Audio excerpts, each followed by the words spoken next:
ஆசீர்வதிக்கும் தேவன் நம்மை ஆசீர்வதிப்பாரே. துதி ஸ்தோத்திரம் இயேசுநாதா, துதி உமக்கே என்றுமே. இன்று ஒரு வசனம். இதோ என் உள்ளங்கைகளில் உன்னை வரைந்திருக்கிறேன், உன் மதில்கள் எப்போதும் என் முன் இருக்கிறது. ஏசாயா 49:16. கர்த்தருக்கு பிரியமான தேவனுடைய பிள்ளைகளே, இயேசு கிறிஸ்துவின் நாமத்தினாலே உங்களை வாழ்த்தி ஆசீர்வதிக்கிறோம். யூதாவின் மக்களுக்குள் பலர் அடிமைகளாக நசுக்கப்பட்டு நம்பிக்கை இழந்து போன காலகட்டத்தில் கடவுள் தம் மக்களை விடுவித்து அவர்களது சொந்த வீடான எருசலேமில் புது வாழ்வு வாழ்வதற்கு அழைத்து செல்வார் என்று தீர்க்கன் ஏசாயா மூலமாக தேவன் வாக்குரைத்தார். குழந்தையை பெற்றெடுத்த தாயானவள் அந்த குழந்தையின் மீது அளவற்ற அன்பையும் பாசத்தையும் ஊட்டி வளர்க்கின்ற தாயை போல நிகரானவர் உலகத்தில் எவரும் இல்லை. அன்பையும் கருணையும் 2 கண்களாக கொண்டு தாயானவள் தனது குழந்தையை வளர்க்கிறாள். தனது உள்ளங்கையால் தனது குழந்தையை தாங்குகிறாள், உள்ளத்தால் உறவாடுகிறாள், தனது உதிரத்தை உணவாக தருகிறாள், தன் உயிரை பணயம் வைத்து இன்னொரு உயிரை பெற்றெடுக்கிறாள். எந்த தாயும் பால் குடிக்கிற தன் குழந்தையை நிச்சயமாகவே மறக்கவே மாட்டாள். அப்படிப்பட்ட தாயே தன் குழந்தையை மறந்தாலும் அல்லது வெறுத்தாலும் கடவுளாகிய நான் உங்களை ஒருபோது மறப்பதில்லை என்றும் வெறுப்பதில்லை என்றும் கர்த்தர் சொல்லுகிறார். நம்மை உள்ளங்கையில் வரைந்து வைத்திருக்கிறேன் என்று அன்பு நிறைந்த உள்ளத்தோடு ஆற்றல் நிறைந்த வார்த்தைகளால் நம்மை ஆறுதல் படுத்துகிறார்.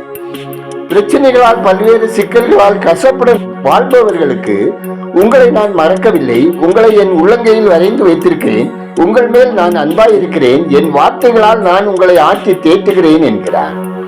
நாமும் ஒருவரில் ஒருவர் பாகுபாடுகளை களைந்து பிரிவினைகளை நீக்கி மெய்யான அன்போடு இணைந்து வாழ தேவன் நமக்கு கிருபை செய்வார். ஜெபம் செய்வோம். கண்மணி போல எங்களை காக்கும் அன்பின் பரலோக பிதாவே, ஆசீர்வாதமான இந்த நாளுக்காய், இந்த நாளின் வசனத்திற்காய் நன்றி சொல்லுகிறோம். அப்பா, மெய்யான அன்பை மனுக்குலத்துக்கு தந்து அன்பால் அரவணைத்து எங்களை ஆற்றல் படுத்துவதற்காகவும் அந்த அன்பின் மூலமாக எங்களை ஒரு செயல்படும் கருவியாக பயன்படுத்தவும் மன்றாடுகிறோம். ஆண்டவரே, நாங்கள் வாழும் முறையை பார்க்கும் மக்களும் எங்கள் வார்த்தைகளை கேட்கும் மக்களும் உம்மை நோக்கி வந்து உம்மை மகிமைப்படுத்துவதற்கு உகந்த வகையில் எங்கள் வாழ்க்கை அமையவும் பயன்படவும் கிருபை அருள வேண்டும் என்று ஜெபிக்கிறோம். அப்பா, சகல விதமான கண்ணிகளில் இருந்தும் ஆபத்துகளில் இருந்தும் பாதுகாப்புடன் வாழ்வதற்காக எங்களின் மறைவிடமாகவும் கோட்டையாகவும் நீர் இருந்து எங்களை காத்தருள வேண்டும் என்று விண்ணப்பிக்கிறோம். உம்முடைய வார்த்தைகளுக்கு ஏற்றபடி எங்கள் இருதயத்தை ஒருமுகப்படுத்த எங்களுக்கு உதவி செய்ய வேண்டும் என்று விண்ணப்பம் பண்ணுகிறோம். எங்களுக்கு தேவையான நம்பிக்கையும் பலனையும் உங்களுடைய வசனத்தின் மூலமாக எங்களுக்கு தர வேண்டும் என்று ஜெபிக்கிறோம். அப்பா, நீர் எங்களுக்கு வாக்களித்திருக்கிற நிறைவான வாழ்க்கையை பெறுவதற்கான தகுதியை எங்களுக்கு தந்து அதற்கான வழியில் எங்களை நடத்துவதற்காக நன்றியோடு உம்மை துதிக்கிறோம், ஸ்தோத்திரிக்கிறோம். ஆண்டவரே, அனைத்து குடும்பங்களிலும் தேவ சமாதானம் நிலைத்திருக்கவும், குடும்ப பிரச்சனைகள் மாறி தேவ சமாதானத்தோடும் ஐக்கியத்தோடும் வாழவும், பிள்ளைகள் தேவ பலத்தோடு சாத்தானின் கண்ணிகளில் சிக்காமல் பரிசுத்தமாக வாழவும், பிள்ளைகளின் படிப்புக்கேற்ற வேலை வாய்ப்புகள் கிடைத்து ஆசீர்வாதமாக வாழவும் தேவரீர் இரக்கம் பாராட்டிட ஜெபிக்கிறோம். தேவனே, வியாதியோடு சரீர பலவீனத்தோடு மருத்துவமனைகளிலும் வீடுகளிலும் வாழுகிறவர்கள் தெய்வீக சுகத்தை பெற்று வாழ தேவன் இரக்கம் செய்திட ஜெபிக்கிறோம்.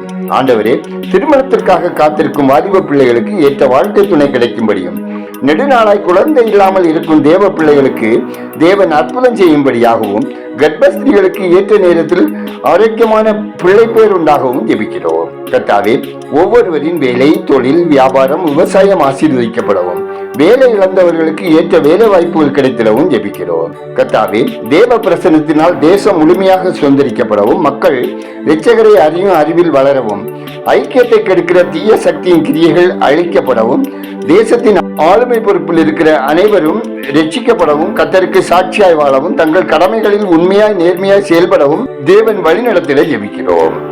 ஆண்டவரே, சமூக வலைத்தளங்களில் மக்கள் திருமண வரம் தேடுதல், வேலை வாய்ப்புகள், கடன் வழங்குதல் இது போன்ற மோசடி வேலைகளில் தங்கள் பணங்களை இழந்து ஏமாற்றம் அடையாமலும், இது போன்ற மோசடிகளில் ஈடுபடும் நபர்கள் ரட்சிக்கப்படவும், சமூக வலைத்தளங்களில் தவறான காரியங்களுக்கு அடிமைப்பட்டுள்ளவர்கள் மனம் திரும்பவும் ஜெபிக்கிறோம்.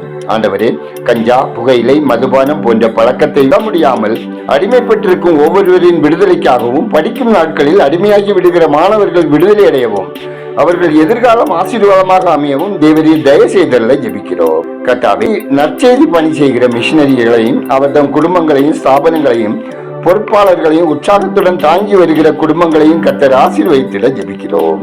எங்கள் குற்றம் குறை மன்னியும், ஜெபத்தில் உள்ள குறைகளை மன்னியும், பெருக்கமான ஆசீர்வாதத்தை தாரும். துதிகரமையுமே உமக்கே செலுத்துகிறோம். இயேசுவின் நாமத்தில் ஜெபிக்கிறோம் எங்கள் ஜெபங்களும் நல்ல பிதாவே, ஆமேன்.